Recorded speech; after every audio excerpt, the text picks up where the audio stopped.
अभी तक हम लोग श्रृंखला से पढ़ते पढ़ते आए ध्रुव महाराज के गृह त्याग और वनगमन।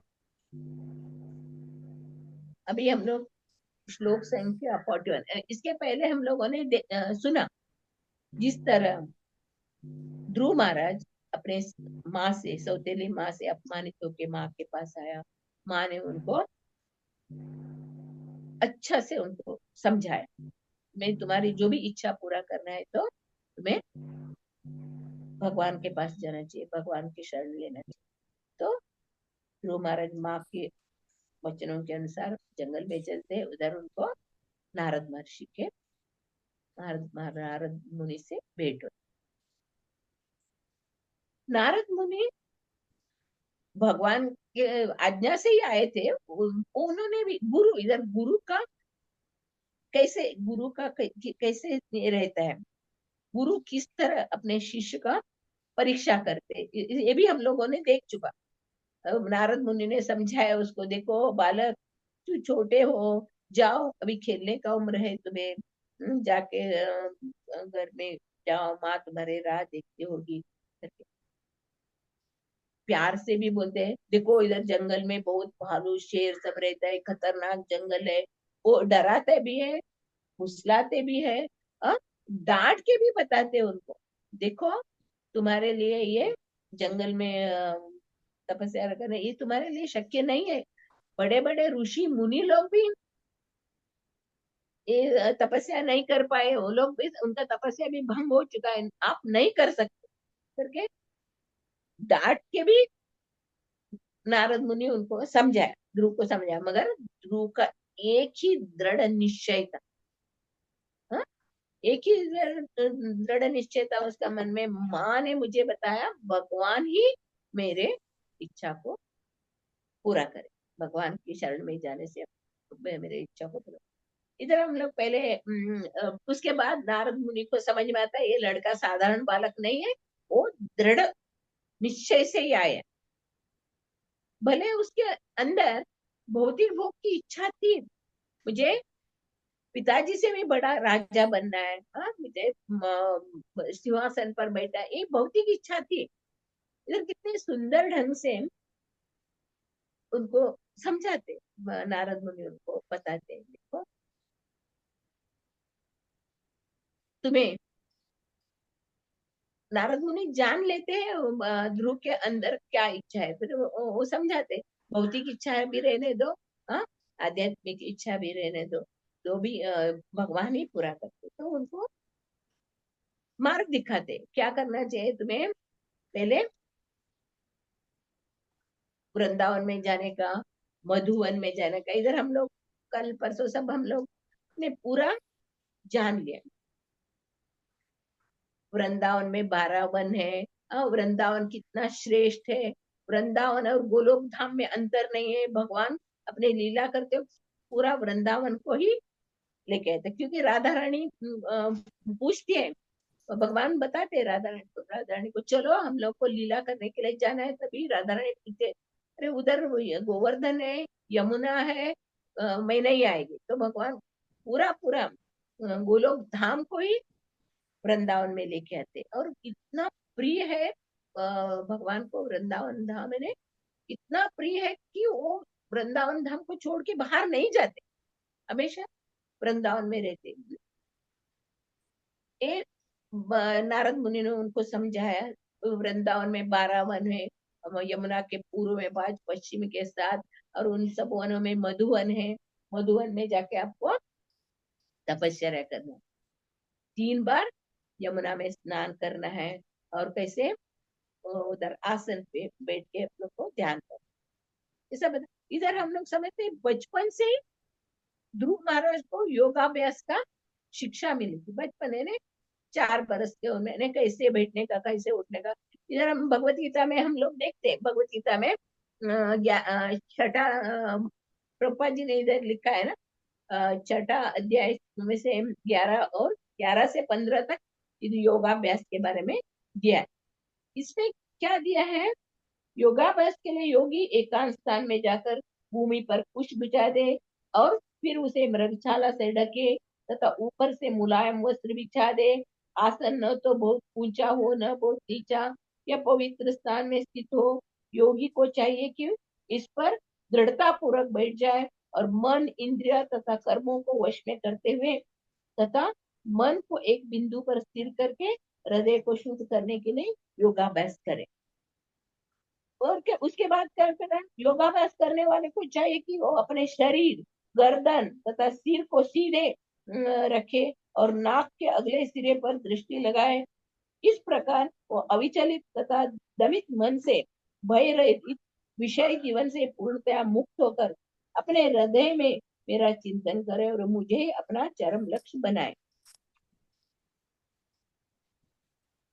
इस प्रकार शरीर, मन तथा कर्म में निरंतर संयम का अभ्यास करते हुए संयमित मन वाले योगी को इस भौतिक अस्तित्व की समाप्ति पर भगवत धाम की प्राप्ति होती है। इधर भगवान भगवत गीता में स्पष्ट रूप से बताया कि एक छोटा ध्रुव, 5 बरस का ध्रुव, उसको तपश्चर्या, हाँ, ध्यान, वो कुछ नहीं मालूम था, मगर उनके गुरु गुरु नारद मुनि ने क्या बताया? दृढ़ता से बैठो, मन में भगवान का सुंदर रूप का ध्यान करो, और भगवान का सुंदर रूप का ध्यान करते करते करते भगवान का नाम ये जपो। ये जो गुरु की जो वचन, वो पूरा पूरा पूरा उन्होंने अक्षरशः पालन किया। इसके लिए उन्होंने 6 महीने में भगवान का दर्शन किया। इधर हम लोग स्पष्ट रूप से देख सकते हैं गुरु, भागवतम में हम लोगों ने गुरु के बारे में जाना है, कैसे गुरु कैसा रहना चाहिए।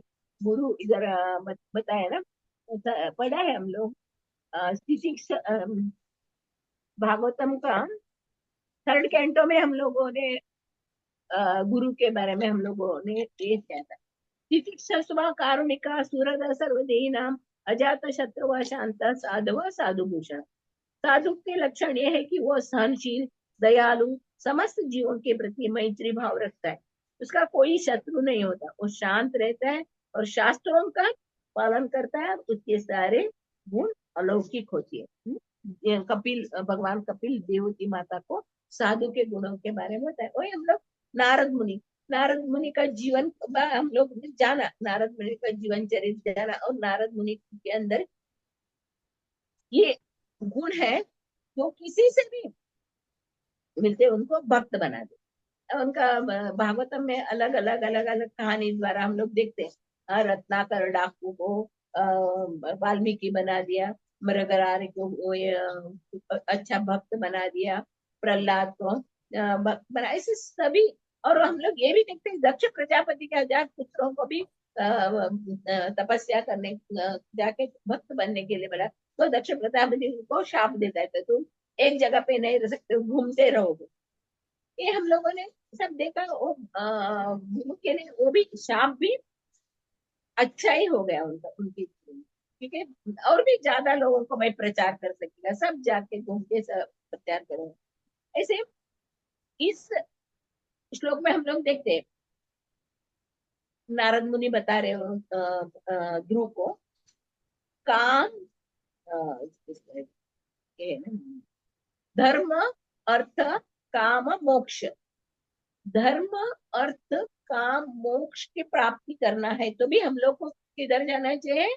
भगवान के शरण में जाना चाहिए, न देवी देवताओं के शरण में जाना चाहिए। धर्म, धर्म का क्या है? यह है धर्म का डेफिनेशन का है, क्या है? धर्मम तो साक्षात भगवत प्रणीत, भगवान को खुश करना, भगवान को हमेशा भगवान की सेवा करके भगवान को खुश करना, ये हमारा धर्म है। और हम लोग को ये जानना चाहिए भगवान हमें जो भी दिए है, जो भी हम लोग को अभी मनुष्य जन्म दिया है, सब अच्छा बुद्धि दिया, ज्ञान दिया, सब दिया, हम लोग को क्या करना चाहिए? हमारा सब कुछ भगवान को निछावर करना चाहिए। भगवान यही चाहते हैं। अब भगवान ने हम लोग को इस भौतिक दुनिया में क्यों भेजा है? ताकि ये लोग भक्ति करके मेरे पास वापस आ जाए। इधर ही भौतिक दुनिया में सड़ने का नहीं, उनको वापस भगवत धाम आने के लिए ऐसे ऐसे अवसर, मौका बना देते। जो भी भगवत गीता में भी हम लोग देखते हैं ना, गुरु के शरण में कैसे जाना चाहिए। तद्विति प्रणिपातेन परिप्रश्नेन सेवया उपदेशन्ति ते ज्ञानम ज्ञानिना तत्वदर्शिना। तत्वदर्शी, तो गुरु के पास हम लोग जाते हैं कैसे? हमारे मन में पहले ही प्लान करके जाके गुरु के बोलने का, गुरु से परमिशन लेने का, ऐसा नहीं है।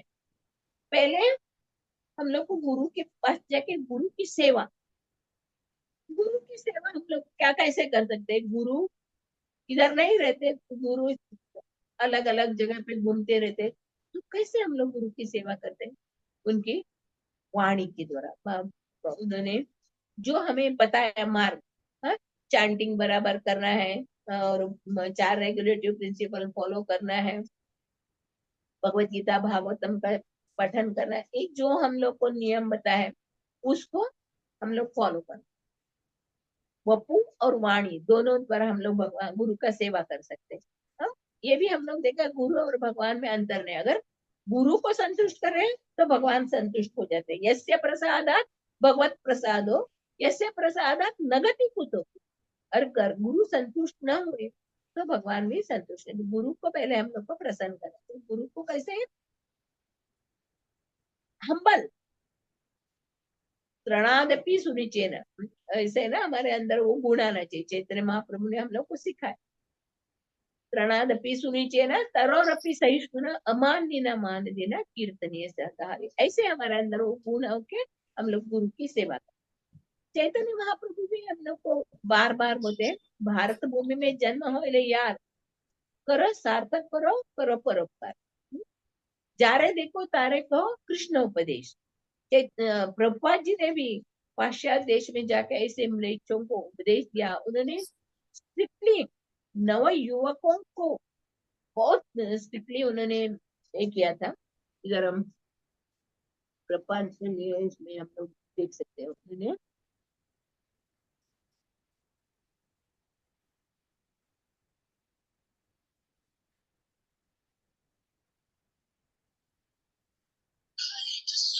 दस, ये प्रभुपाद जी बता रहे हैं, हर एक को गुरु बनना चाहिए, हर एक को गुरु बनना चाहिए करके बता रहे हैं। ये बताए,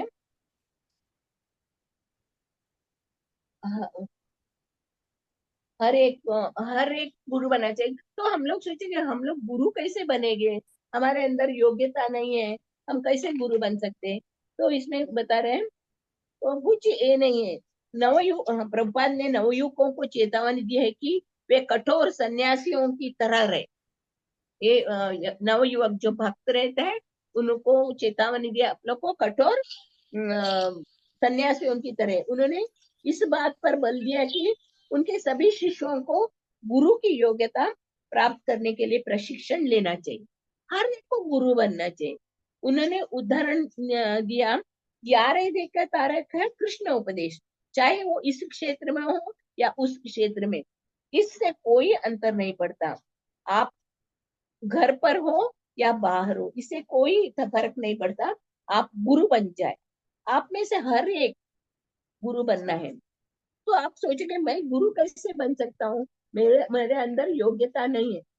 चैतन्य महाप्रभु ने कहा है कि आप में किसी योग्यता की जरूरत नहीं है, केवल एक योग्यता आप कीजिए, कि आप भगवत गीता के आदेशों उपदेशों को दोहराते रहे। और ज्यादा कुछ करने का नहीं, आपको सिर्फ भगवत गीता को अच्छे तरह पढ़िए, जान लीजिए, उसको ही दोहराइए। यार देखकर तारे का कृष्ण उपदेश, आप गुरु बन जाए। कृष्ण उपदेश का एक दूर या मूर्ख की भांति अपमिश्रण न करके, अपमिश्रण न होने दे, उसे इसी रूप में प्रस्तुत करें जैसा कि भगवत गीता में है। तभी आप गुरु बन सकते हैं। आप अपने परिवार के गुरु बन सकते हैं, अपने समाज के गुरु बन सकते हैं, अपने राष्ट्र में गुरु बन सकते हैं। आप जहां भी है वही गुरु बन सकते हैं। और यदि यह संभव हो तो बाहर जाइए और गीता के महान उपदेश का प्रचार कीजिए। इसीलिए हमारे आंदोलन का एक नाम है कृष्ण भावनामृत। हमारा आंदोलन का नाम है कृष्ण भावनामृत। कृष्ण जो कुछ कहते हैं उसे स्वीकार कीजिए और उनका प्रसाद कीजिए, आप गुरु बन जाते हैं। कितना सुंदर रूप से प्रभुपाद जी ने हम लोग को समझाया। हर एक को प्रभुपाद अकेले ने पूरा अभी विश्व में इतना मंदिर स्थापने के इतने हजारों लोगों को भक्त बना दिया। और हमें उनका गुरु का जो आज्ञा को हम लोग को पालन करना है। गुरु को हमें दूसरों को भक्ति में लाना है। अ, उपदेश अमृत में हम लोगों ने पढ़ा, वाचो वेग मनस क्रोध वेग जीवा वेग उदर उपस्थ वेग एतान वेगान यो विषेतनेरा विषेतधिरा सर्वमप्यम था प्रतिम सचिता। अपने वाणी के वेग, उदर के वेग, जो ये हम लोगों ने पढ़ा है, जो इस नियम का पालन करता है, पूरा पृथ्वी में सभी को शिष्य बनाते थे, गुरु बन सकते। इतना सुंदर रूप से चैतन्य महाप्रभु ने आज्ञा दी है। चैतन्य महाप्रभु का आज्ञा प्रभुपाद ने पालन किया, और प्रभुपाद जी की आज्ञा को हमारे गुरु महाराज ने पालन किया। और गुरु महाराज से हम लोग दीक्षा लेने के बाद हम लोगों को भी गुरु बनना है और सभी को भक्ति में लाना। कल लक्ष्मी माता जी ने इसको आभा माता जी को बोलो, आभा माता जी मेरी गुरु है। यही, ज्यादा कुछ करने का नहीं, आप जिसको मालूम है उनको सिखाइए किस तरह भक्ति करना चाहिए, किस तरह चैंटिंग करना चाहिए, किस तरह भगवत गीता पढ़ना चाहिए, सत्संग में जुड़िए आइए, यही बताने का और कुछ ये नहीं।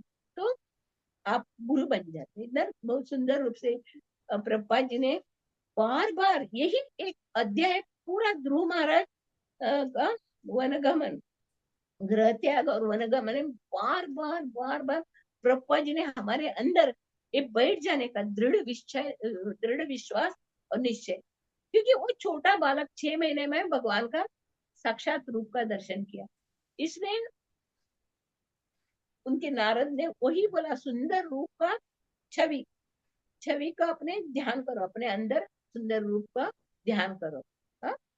और बैठ के जब करो, इधर 3 बार स्नान करके बाहर शुद्धि होना चाहिए, ये भी बताया। यमुना जल का भी बताया हम लोग। ये वृंदावन, अभी 12 वन का महात्म्य भी हम लोग कल हम लोगों ने सुन लिया।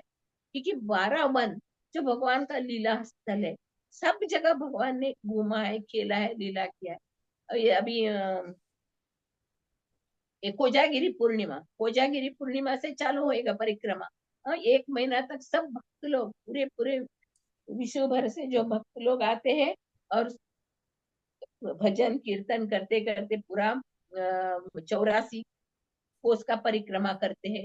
उसका आनंद ही अलग है। भगवान और भगवान का धाम में कुछ अंतर नहीं है। अगर भगवान का वृंदावन के कण कण में भगवान का वास स्थान है, कण कण में भगवान भगवान को वृंदावन इतना प्रिय है। गोपियां, गोपाल, सखा, गाय, गौवे इतने प्रिय है। जब ये चैतन्य महाप्रभु वृंदावन में आते हैं, जब ये भगवान लीला धरा धाम छोड़ के गोलोक धाम जाते हैं, उसके बाद चैतन्य महाप्रभु 500 बरस के पहले वृंदावन में आते हैं। तो वृंदावन में आते तो उधर के गाय, पशु, पक्षी सब कृष्ण को कैसे स्वागत करते थे, कृष्ण से कैसे प्यार करते थे, वैसे ही वो लोग सब चैतन्य महाप्रभु को देख के खुशी से आवाज निकालते थे, इतना प्यार से उनको पुकारते थे। ये हम लोग देखो, चैतन्य महाप्रभु और भगवान कृष्ण एक ही है। भगवान कृष्ण ही चैतन्य महाप्रभु के रूप में आके हमें शिक्षा दे। भगवान ने हम लोग को सब अर्चा, विग्रह, ग्रंथ, साधु, तुलसी और धाम को देखे, देखो इसको देख के याद करके हमारे मेरे पास आ जाओ, अपने घर में वापस आ जाओ करके भगवान ने बताया। मगर चैतन्य प्रभु महाप्रभु इतने कृपालु दयालु है। एक एक को पकड़ के, एक एक का हाथ पकड़ के, हरि नाम लो, हरि नाम लो, हरि नाम। महावदान्य महावदान्य कृष्ण प्रेम प्रदाय थे, कृष्णा है कृष्ण चैतन्य नाम ने गौरवातिशय नमो। लोग बता रहे इतने महावदान्य है। भगवान ने भगवान कृष्ण के अवतार में भगवान आके असुरों का वध कर दिया, असुरों का वध करके उनको मोक्ष दिया था। मगर इधर चैतन्य महाप्रभु के ऐसे पापी तापी के ऊपर भी कृपा बरसा। जगाई मदाई जैसे हम लोग उसका जीवन देखते, उच्च ब्राह्मण होने पर भी इतना पाप कृत्य में रहते, वैसे जगाई मदाई जैसे असुरों का भी उद्धार किया। और हमारे अंदर, हमारे मन में वही जगाई मदाई बैठे। हाँ, इसके वजह से हम लोग भगवान का नाम लेने में रुचि नहीं लेते। हमारे ऊपर कृपा करने के लिए चैतन्य महाप्रभु आके हर एक को बोलते हैं। इसमें कुछ नियम नहीं है। हाँ? नाम में मैंने सब नाम नाम अकार बहुधा निज सर्वशक्ति तत्रार्पिता नियमिता स्मरणे न काला एतादृशी तव कृपा भगवान ममापि दुर्दैव मी दृश्य में जनिना अनुराग। भाई इतना हम लोग दुर्भागी है, भगवान ने पूरा शक्ति इस नाम में डाल दिया है, तो भी इसके लिए कुछ नियम है। हम अगर भगवान का नाम लो तो भी हम लोग क्या करते हैं, भगवान का नाम लेने में रुचि नहीं। हम लोग भौतिक इच्छा प्राप्त करने के लिए, भौतिक सिद्धि प्राप्त करने के लिए हम लोग देवी देवताओं के पास जाते हैं, ये दे दो, ये दे दो, ये दे दो। इधर भगवान वो भी हाँ चलो ठीक है, भौतिक इच्छा है, चलो मेरे देवी देवताओं के पास जाते हो, देवी देवताओं भी मेरे आज्ञा से ही वो देते। वो धीरे धीरे धीरे धीरे अपने इच्छा पूरा होने के बाद उनका मन शांत हो जाएगा और वो भक्ति में आएगा करके भगवान बोलते हैं जो मेरे शरण में आते हैं, हाँ, मेरे शरण में आते हैं वो तुरंत वो मेरे धाम आएंगे। मगर जो देवी देवताओं को शरण में जाते हैं उनको बहुत बहुत दिन लगेगा, बहुत टाइम लगेगा मेरे धाम में आने के लिए। क्योंकि 12 अध्याय में अर्जुन पूछते हैं ना कौन श्रेष्ठ है करके पूछते, तो भगवान बोलते हैं जो मेरे अच्छा विग्रह को रख के उसका सेवा करते हैं वो अत्यंत श्रेष्ठ है। बाकी लोग सब, हाँ वो भी उनको बहुत जन्म, अनेक अनेक अनेक जन्म के बाद वो भी मेरे धाम में, मगर उनको बहुत जन्म लगे। इसे जब प्रभुपाद जी ने पाश्चात्य देश में जाके उन ऐसे म्लेच्छों को इतना शुद्ध भक्त बना दिया, उनको दीक्षा दिया, ब्राह्मण बनाया और सन्यासी बना के उनको पूरा विश्व में प्रचार करने के लिए भगवान नारद मुनि जैसे नारद मुनि जैसे हमारे गुरु महाराज प्रभुपाद ने किया। इधर उधर उन्होंने पाश्चात्य देश के लोग इतने इंद्रिय तृप्ति में लगे थे, कभी कभी वो लोग फॉल डाउन हो जाते थे, तो प्रभुपाद जी ने उनको इतना सुंदर सुंदर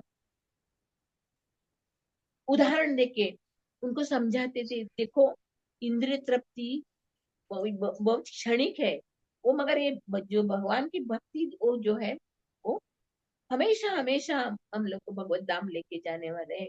इंद्रिय तृप्ति को छोड़ दो। ऐसे शास्त्र में भी बता रहे हैं ना, अगर भक्ति करना है तो उनके अंदर क्या रहना चाहिए, अन्य अभिलाषिता शून्य। अन्य अभिलाषिता शून्य है वही भक्ति कर सकता है। और इधर हम लोग ध्रुव महाराज को देख रहे हैं, उसके अंदर पिताजी के जैसे राज्य प्राप्त करना है, सिंहासन पर बैठना है, ये इच्छा है। पर ये भी भगवान बोलते हैं जो भी रहने दो, अकामो व सर्व कामो, इच्छा रहो या इच्छा नहीं रहो, जो भी मेरे शरण में आता है मेरा मैं उनका पूरा इच्छा पूरा करता हूँ। भगवत गीता में भगवान बता रहे ना, जो भी मेरे शरण में आता है उसका मैं पूरा पूरा रक्षा करता हूँ, उनके लिए क्या चाहिए मैं देता हूँ उनको, क्या जरूरत है मैं उनका सब कुछ मैं उनका देखभाल करता हूँ। बोलते भगवान भगवत गीता में आश्वासन देते। फिर भी हम लोग भौतिक इच्छा के लिए देवी देवताओं के पास जाते हैं। अरे भौतिक इच्छा इतना प्रबल रहते हैं, वो पहले वो भौतिक इच्छा पूरा होने चाहिए। भक्त लोग जाके समझाते हैं, देखो भगवान कृष्ण के शरण में आपका भौतिक इच्छा पूरा होगा। तो वो लोग क्या बोलते हैं, ये भौतिक इच्छा हमें पहले चाहिए, फिर बाद में बुढ़ापे होने के बाद हम लोग भक्ति करेंगे ना। बुढ़ापे होने के बाद हमारा भौतिक इच्छा सब पूरा होने के बाद हम लोग भक्ति करेंगे। मगर ये नहीं समझते भक्ति तो इधर 5 बरस से ध्रुव महाराज ने हम लोग को करके दिखाया एग्जाम्पल। 5 बरस से हम लोग बच्चों को भक्ति में लाना चाहिए, तो ही हम लोग आगे बढ़ के अच्छे भक्त बन सकते। जब भी प्रहलाद महाराज भौतिक इच्छा से गए थे, तपस्या किया, उन्होंने ध्यान किया, भगवान का दर्शन भी हो गया उनको, भगवान का सुंदर रूप का भी दर्शन किया, और उन्होंने भगवान को देखे सब जगह भगवान बोल रहे मांगो मांगो, क्या चाहिए आपको मांगो, नहीं आचे वरम, मुझे मुझे कुछ नहीं चाहिए, मैं एक कांच के टुकड़े के लिए मैंने तपस्या की थी, मुझे आप हीरा मिल गए, मुझे कुछ नहीं। यानी उसकी भौतिक इच्छा भी उसका पूरा पूरा कर देते भगवान। जो भी भगवान के शरण में आते उनका भौतिक इच्छा पूरा करके उसको अपने शरण में लेते और भगवत धाम। कितना हम लोग देख सकते हैं ना, ध्रुव का एक छोटा भौतिक इच्छा, वो पूरा इच्छा भी पूरा हो गया, भगवान के शरण में भी रह गया भक्त बन के, और भगवान ने उनको ध्रुव लोक, एक ऐसा ध्रुव लोक दे दिया उसको, और हमेशा हमेशा वो ध्रुव लोक में 36,000 बरस तक राज करते रहा। ये हम लोग देखते हैं, एक छोटा बालक ध्रुव के द्वारा हम लोग कितने सीख सकते हैं, हमारे अंदर कितना दृढ़ता होना चाहिए, निश्चय। माँ सुनी थी, उनको उपदेश दिया और गुरु मिल गए। गुरु ने भी उनको बराबर मार्ग दिखाया, तो सीधा भगवत दर्शन किया।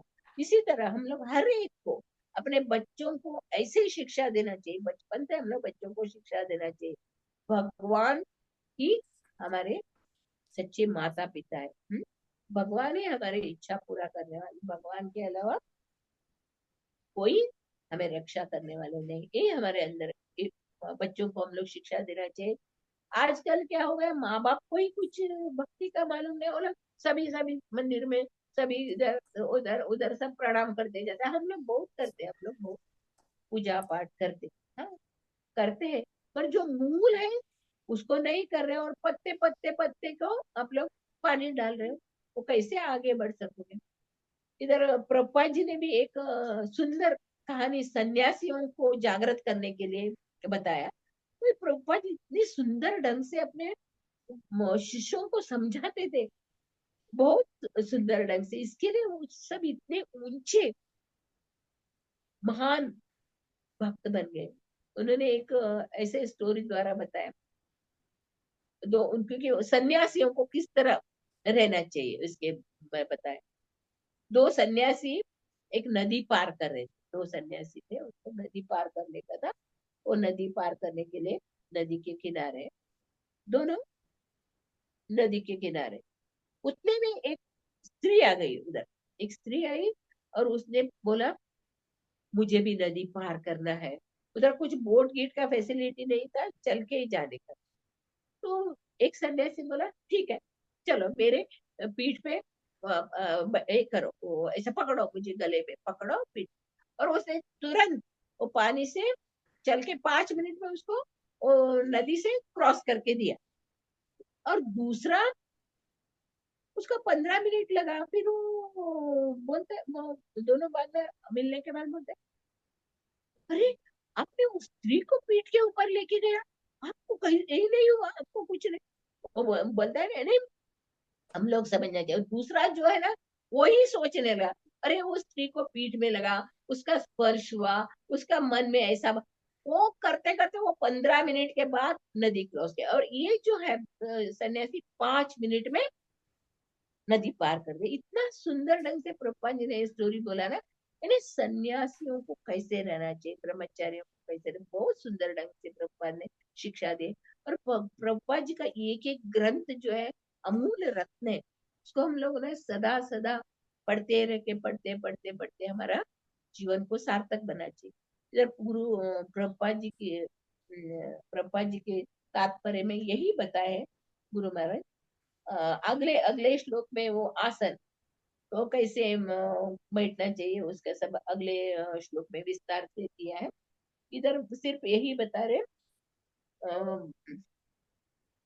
विष्णु के रूप में अष्टांग योग मन को स्थिर किया जाता है, और फिर विष्णु के रूप में केंद्रित किया जाता है। हाँ? अभी हम लोग योगा क्लास देखते हैं ना, बार बार सब जगह, एक गली में योगा क्लास है, उधर क्या करते हैं, म्यूजिक लगाते हैं और एक्सरसाइज सिखाते हैं। ये इधर बता रहे ये नहीं है, अष्टांग योग कोई शारीरिक व्यायाम नहीं है, वरन विष्णु के रूप से मन को केंद्रित करने का अभ्यास है। आसन में बैठने के पूर्व मनुष्य को नित्य स्वच्छ अथवा पवित्र जल से 3 बार स्नान करना चाहिए, शुद्ध होना चाहिए। हम लोग बोलते हैं ना, अपवित्रो व पवित्रो व सर्वावस्थित स्थितोप्य। हम लोग बोलते अपवित्र रहना, पवित्र रहना, भगवान का नाम लेने से शुद्ध। इधर नारद मुनि ध्रुव को बोल रहे 3 बार, वो उनके जो ये था ना, बैठा था मधुबन में, उधर से वो यमुना नदी 5-6 किलोमीटर दूर था। फिर भी वो 3 बार उधर, वो छोटा बालक जाके 3 बार यमुना में स्नान करके आके वो टीला पे, ध्रुव टीला पे बैठ के ध्यान करते थे।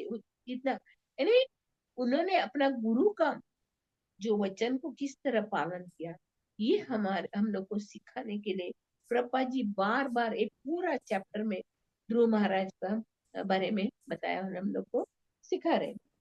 इसीलिए नारद मुनि ने ध्रुव महाराज को सलाह दी कि यमुना तट पर जाए और बाहर से शुद्ध होने।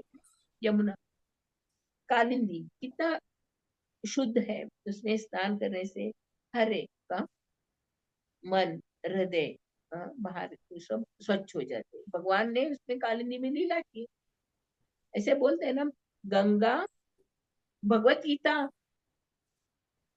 गंगा, गंगा, भगवान के चरण से लेकर भगवत गीता भगवान के मुख से लिखे, और कालिंदी में तो भगवान ने पूरा लीला।